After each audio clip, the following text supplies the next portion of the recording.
Is there too much focus on visuals and graphics? Have all the experienced developers abandoned gaming or been fired? Or is it all the big bad publishers putting profits over creativity? Why is the AI in video games so bad now? The most important part of any game is the relationship between the game and the player. Visuals or graphics, sure, the story or lore behind it too. And of course the gameplay mechanics, how the player interacts with the game and what they can do. But to make a game feel alive and immerse the player in the experience, the AI driving the characters, both friend and foe, need to be well designed, respond to the player's actions appropriately, and, most importantly, make the game fun to play. Making great non-player characters in video games isn't just purely down to the AI designers. The voiceovers, musical cues, and gameplay mechanics need to work together along with the story or current goal of the game, as well as the many other elements, as one. So when a guard hears a suspicious noise made by the player, they not only have to turn and face the direction of the sound and investigate, they might also telegraph it visually and audibly,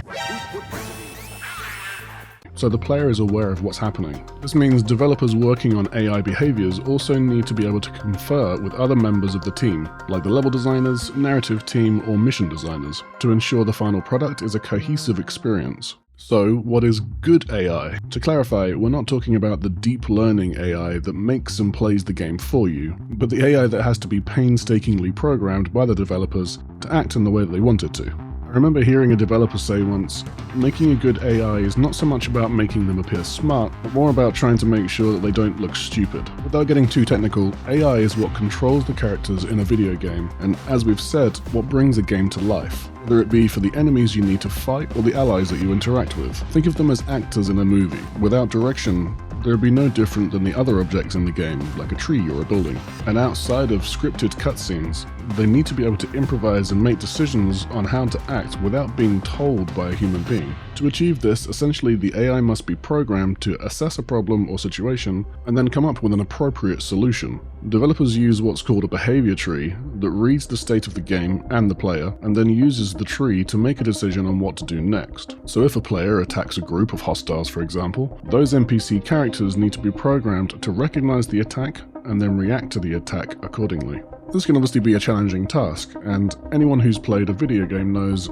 non-player characters, or NPCs, can sometimes exhibit very strange behaviors. Players are an unknown variable in the equation. Sometimes we do what the developers expect us to do, but a lot of the time players are unpredictable and cause chaos. AI programming also uses up a computer's resources and must compete with other elements like graphics or physics, so it needs to make millisecond decisions in a streamlined fashion. The Hitman series, for example, has massive crowds of NPCs, but in order to save on CPU processing power, only some of the crowd members scattered around have access to the AI system that governs how civilians should behave. Otherwise, when 47 did something suspicious, all 200 of the nearby civilians would attempt to run to the nearest guard and let them know what's going on. This many programs being activated at the exact same time would cause the game to come to a halt. So that's just some of the challenges that AI designers face. And sometimes the AI just doesn't do what it's supposed to do, and programs conflict with one another. However, when done right, the AI can make a video game.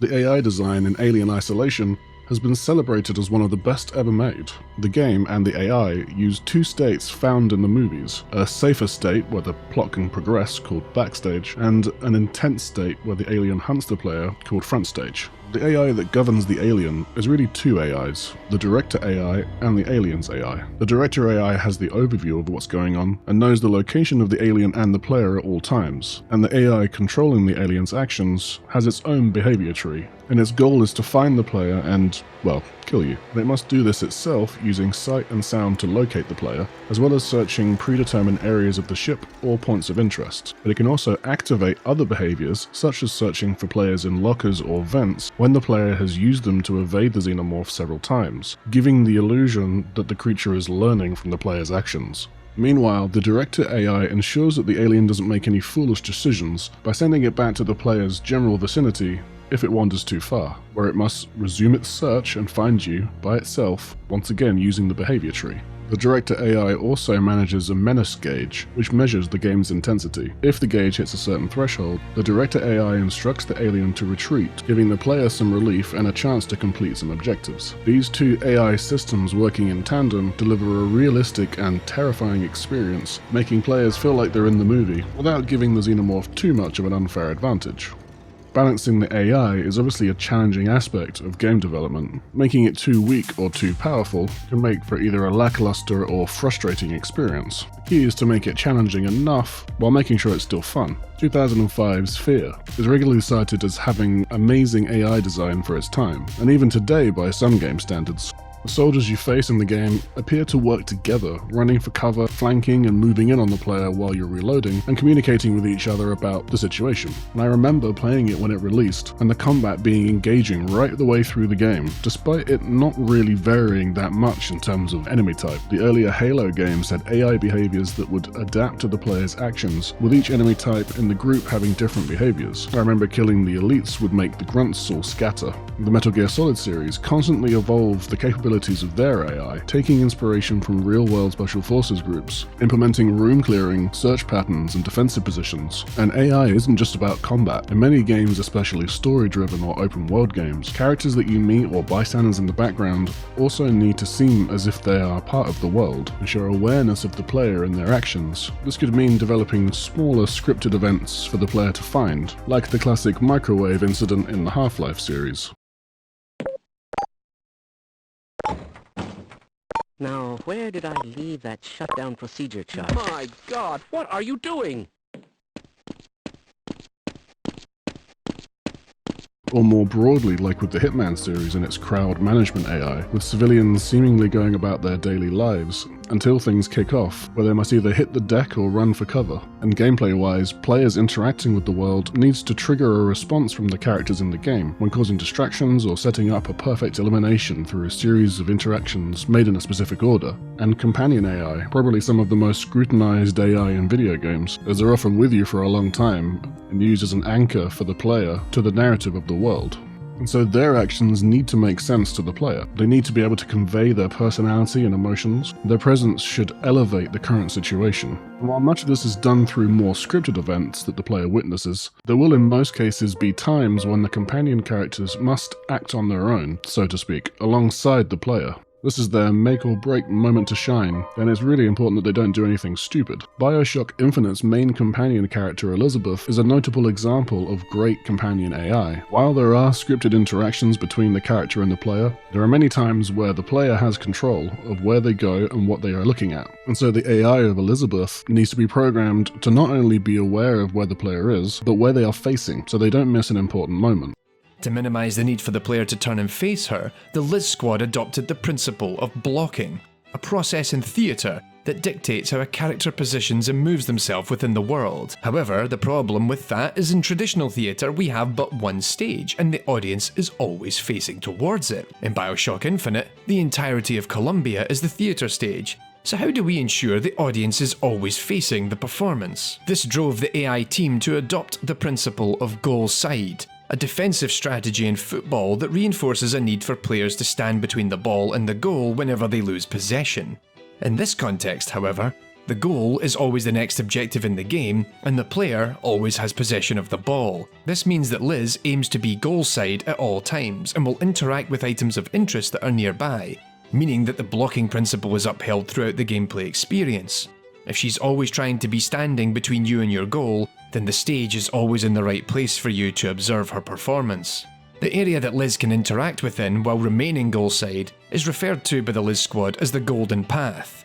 This path itself isn't necessarily in the direction the player is facing, given you might not actually be looking in the direction of your objective. Instead, it concerns itself largely with the remaining area between the player and their goal. This ensures that Elizabeth's interactions and behaviour are not only more likely to be observed, but also that the player will not become frustrated waiting for her to catch up because she's too busy buying cotton candy or admiring a flower arrangement to participate in your experience. So the idea here is to make it seem more like you're traversing the world with a real person, and again requires clever programming in conjunction with the voice and facial performance, and the character animations. For more on the AI of BioShock Infinite's Elizabeth, I would highly encourage you to watch the video of the same name, which I'll leave a link to in the description. Before we delve into the bad AI, make sure to subscribe to the channel to see more videos like this one. And thank you to everyone that has, and the great feedback and compliments in the comments. It's very appreciated, and it helps this channel grow and improve and reach more people. So we've looked at some examples of great AI, and with all that in mind, let's look at some more recent next-gen releases. Welcome to the next generation of open-world adventure. Immerse yourself in Cyberpunk 2077. Check this out. Ah yes, Cyberpunk 2077. While many have exonerated CD Projekt Red for fixing Cyberpunk in the years after it was released, I think it's important to look back at what they deemed fit to release at the time. Starting with the AI for the police, arguably one of the more important aspects of open world games like Grand Theft Auto and similar genres, your actions as a player having consequences in the game world, in this case, criminal actions, getting a response from law enforcement, and this escalating if you continue to cause problems, is very important for a game trying to simulate a society. The AI of something like Grand Theft Auto's police, while of course never perfect like any game, saw a progressive improvement with each game. And they not only reacted to your actions, but those of the other NPCs as well. The police in Cyberpunk, on the other hand, could care less about the NPCs attacking the player, and would simply spawn right next to or behind the player when a crime was committed and attempt to gun you down. The AI of the general population in Cyberpunk were lifeless and unresponsive to the player. We've greatly enhanced our crowd and community systems to create the most believable city in any open world game to date. The city's streets are bustling with crowds of people from all facets of life, all living their lives within a full day and night cycle. Or had abnormal responses when they did, that didn't fit with the situation.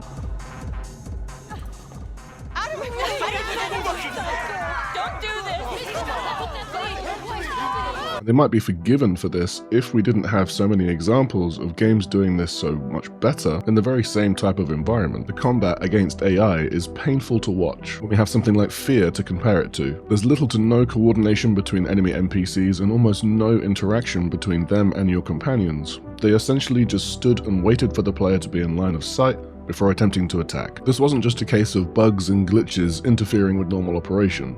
In many cases, the AI just wasn't programmed to do the things that other games made a decade or more before had been. Don't forget, CD Projekt Red themselves on numerous occasions overhyped this game as the next gen, the future of gaming, and were barely able to keep up with modern standards. Some of you may have seen what quadruple A title Star Wars Outlaws has to offer, and, well, just roll the clip, you'll see for yourself.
It's estimated that the total budget for Star Wars Outlaws development, licensing, and marketing is between $200 and $300 million.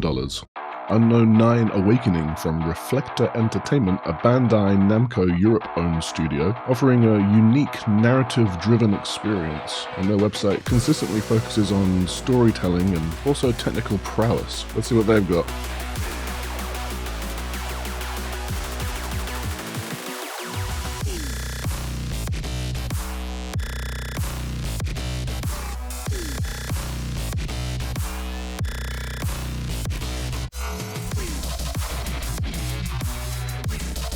Fortunately, their game softlocks on the tutorial level and shows many examples, much like Star Wars Outlaws, of the AI being unaware of the player's presence while standing directly in front of them, or just making generally poor decisions. This scene is set in Bengal region of India, back in 1912. To make the area sound crowded like a bustling market, the devs added random conversation from the internet. How do I know? Well, these NPCs talking in Bangladeshi Bengali language, which is very similar to my mother tongue, which is Indian Bengali language. I added subtitle. Now enjoy.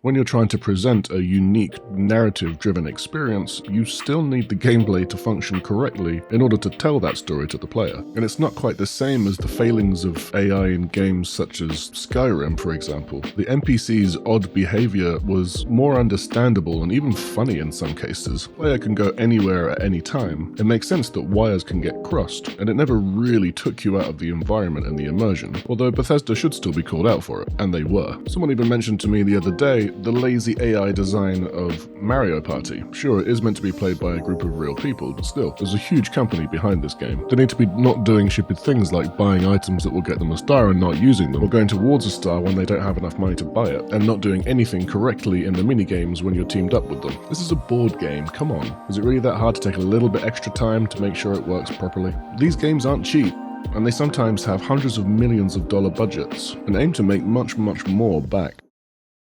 So why are we seeing such poor quality from supposedly AAA and quadruple A video games recently? Some have pointed towards games being heavily focused on visuals and graphics now, and as we've talked about, these use up limited resources from the AI design. Is this causing unintended interference in the game's programming? Others have stated that many more experienced veteran developers have left development teams or been let go, replaced by newer, less experienced developers. So is it the studios are now lacking the expertise to handle complex AI design? Is it the time pressure from the big bad publishers wanting to push a game out before it's ready and not giving the development studios enough time to make a fully working, polished experience? Some have suggested that companies pushing political agendas have become the driving force behind games, and that is the reason for poor gameplay in AI. And in any of these instances, why is it that some studios and publishers and even indie games have been able to craft far superior experiences?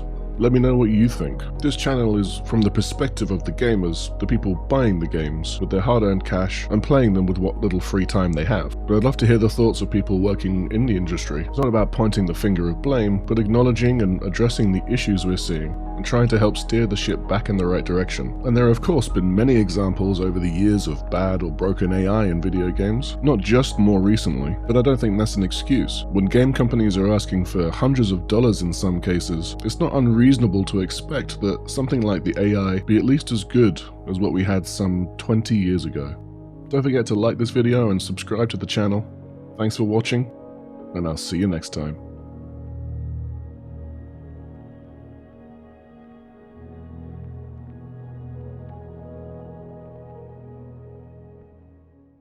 The police in Cyberhunk